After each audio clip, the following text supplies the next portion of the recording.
Hey, what is up? This is Kristof from Budapest, Hungary, and we are back with the series How I Won KBB 2021. Ladies and gentlemen, this is my first round against Josh O. This is a nice track that I quite liked to perform. I enjoyed the performance of it, and there's one segment that I'm particularly proud about, and that can contain some ideas for you for your looping, and I'm gonna give that away for free. Please be sure to share this with others, and please be sure to like this video, to subscribe, and don't forget, if you have more questions about music making, about sound design, about looping, about instruments, about beatboxing, about whatever, I do private lessons, DM me on Instagram.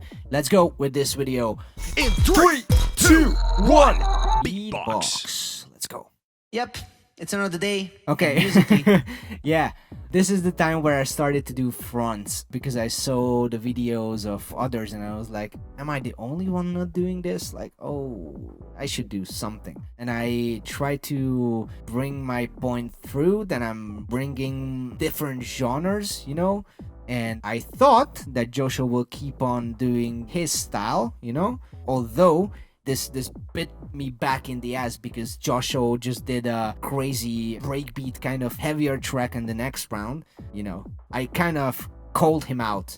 But the reason also, I just had this in the back of my mind that if I tell him this, maybe he will feel a little bit like, oh, maybe I should do something that I'm not 100% comfortable with, you know, to punch back.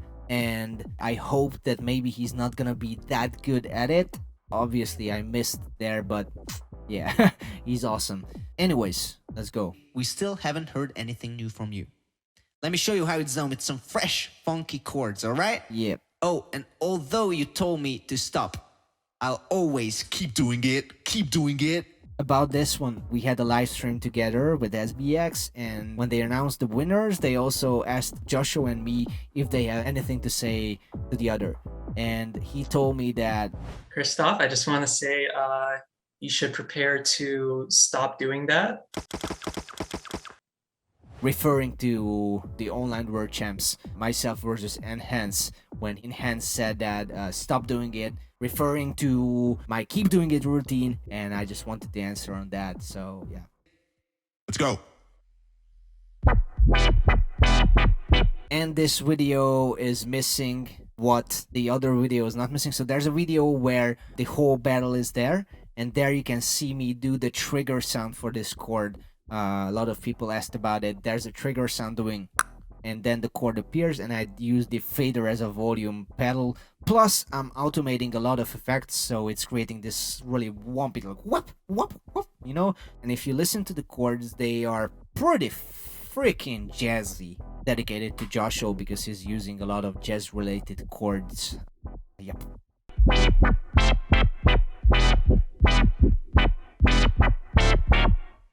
And also I had some questions about why I use the turning knob instead of the volume pedal. Actually, I can use it way more precisely, and then I don't have to MIDI map everything back to the helix because the effects that I'm controlling is basically from MK2. What's happening in the helix is just the chord is just going non-stop, and I'm doing the volume and filter and reverb at the same time, creating this really crazy texture of me like pulling the sound, whoop, whoop, whoop, whoop, which is when you put it against a 4-on-the-floor beat, it's getting pretty funky. So yeah.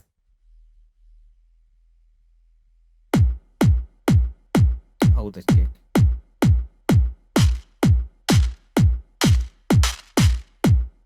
Now, house beat. I figured that if I have to do something, then I have to pull back from the power and take more on the groove. So listen for the groove, how I build it, so many layers.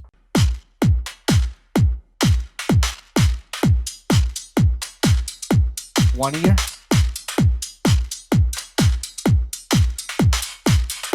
And the other ear. And there's also like there's a happening, like I try to imitate like a drumstick as the drummer is just dropping, and it's called a flam when you hit and then you hit really quick after. Yeah.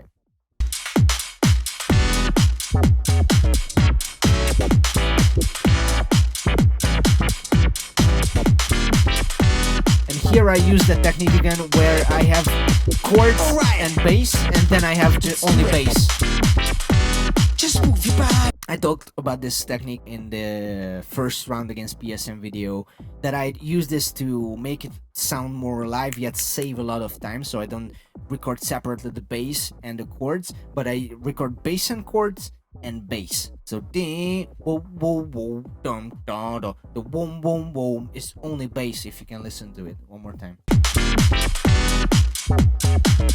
That's just bass, and then the chords are coming back, so yeah. Let's do it. Just move your body. Pretty self-explanatory. Don't think, just move your body. Come on now. Just move your body. Yeah. Don't think, just move your body. Come on now. Just move your body. Crash cymbal being recorded. Don't think, just have impact. You know? Come on now. Just move one more. Body.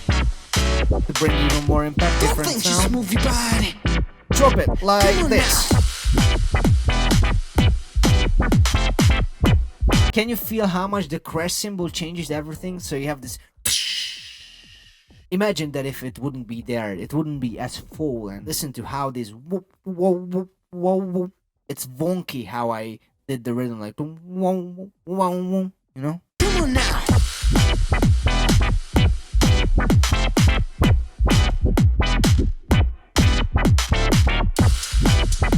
And bringing back the hi-hats. House music. Little changes. Oh, I love this. I didn't even remember, but the muscle memory just brought it back. But adding these little details, stopping the drums and adding kick drums on the chord hits, you know, just to add like a little bit of spice. This is, if I just keep it running, this is a loop. This way, this is a song. One more time, I like that.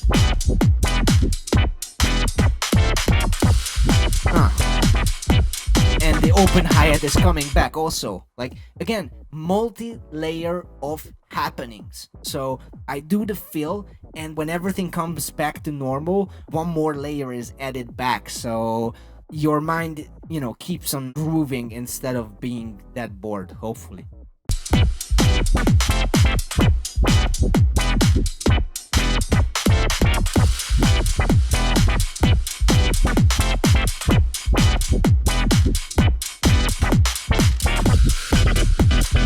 Yeah, beat repeating it up, changing the texture. Just yeah. The texture change was with two differently set bit crush. So one had a higher crunchy little thing on the top and one is a lower. Again, you have 4 track effects, make use of it. Not just one and let it play. No, play the loop station as an instrument. Don't think, just move your body. Come on now. Just move changing your body. The effects bank all the way in the input and track effects. Don't think, just move your body. And here comes that part that Come on now. Just move your body. I had to put so much thought into it. So I'm using just one track effects knob, which is obviously is gonna raise the beat repeat value, so it's becoming like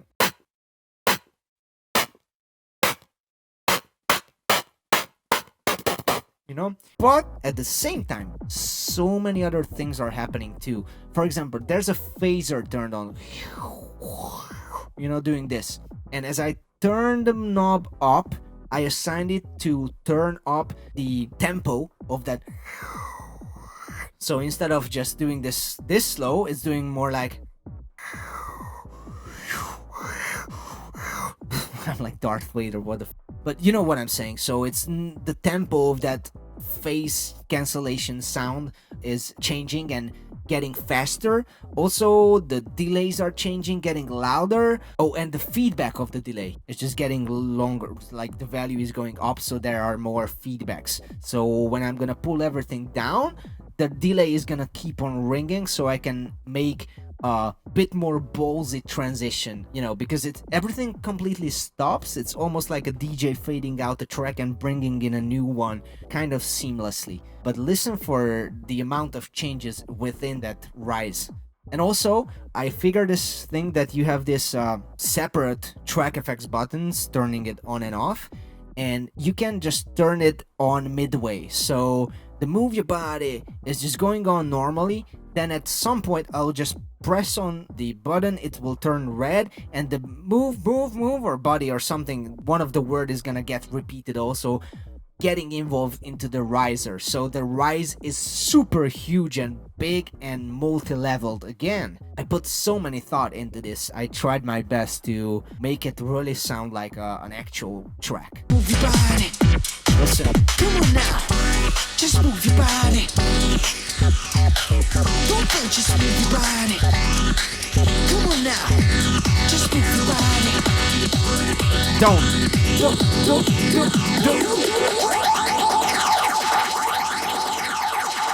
And here we go. While the delay is fading down, I bring in the new bass. And here I'm not dropping instantly, but I left everything in the position where they were, which is like the fastest repetition. And I'll bring back from there to create this space.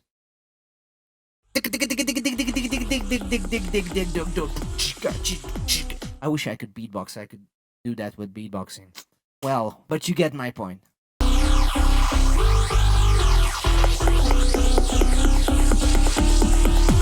And there you go with the groove. You know what I'm saying? And this sounds like future house, inspired by Chani.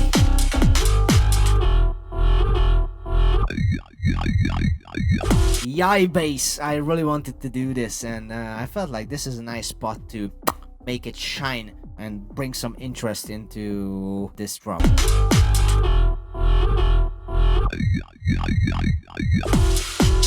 If you don't know, I have a tutorial on this Yoi bass. Just type in Kristof Yoi bass, and there's a tutorial.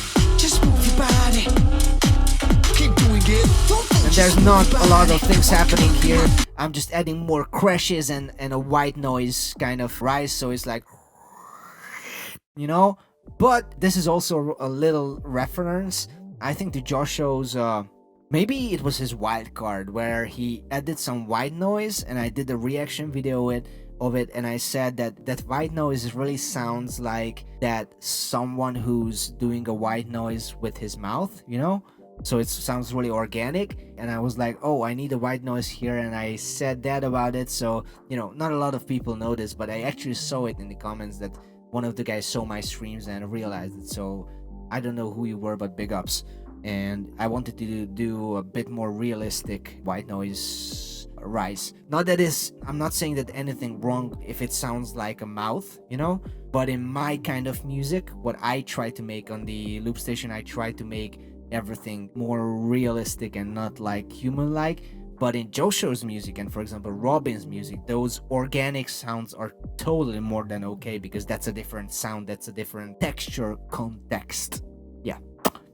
So let's see this last 10 seconds. I need to crash. Just move your body. Come on now. Just move your body. Keep doing it. Don't just move your body. Come on now. Keep doing it. And that's and time. Bringing back the keep doing it little lyrics, as I said, as a reaction to what Josho told me in that live stream. So yeah, the main takeaway from this track is that build-up part. You can assign multiple things into one button, and you just turn it up, and a whole bunch of things are changing at the very same time, meaning that it less gonna sound like a loop, it sounds more like a produced track. It sounds more like something that anybody could listen to, because the threshold of interest or happenings, or I don't know how to say it, is really high today's. You know, you open up TikTok, and if the video didn't get you in 2 freaking seconds, you swipe. So you need these happenings, which is, in this song, it's pretty hard because house music is pretty repetitive, but I try to add my little details into the 3 minutes 30 and not into the first 5 seconds of the song. Also, one more thing to point out, I have this technique in the beginning where pre-record the first drop, and including that, I try to have the 1 minute barrier for my build-up of the track. So let's see if I... Wait. Let's do it. The clock started from 3:30 and we are at 2:37, under a minute. I'm ready, including I have my first drop recorded. And that's really important. Whatever you have to do to get that, do it. You need that time because yes. Hashtag because yes. And that's it. Peace out. See you in the next video again. Thank you so much for being here. And thank you so much for watching these videos. This is the fourth one. So there's more to come. And the next one is gonna be my favorite. Not the one that I'm the most proud of, but my favorite track of kind of all of what I made. And there's a lot to it. And it was super freaking hard to perform, so I'm gonna tell you why in the next video. I'm gonna tell you why can't I be like Superman. Oh, that's cheesy. Whatever. Take care. See you next time. Bye.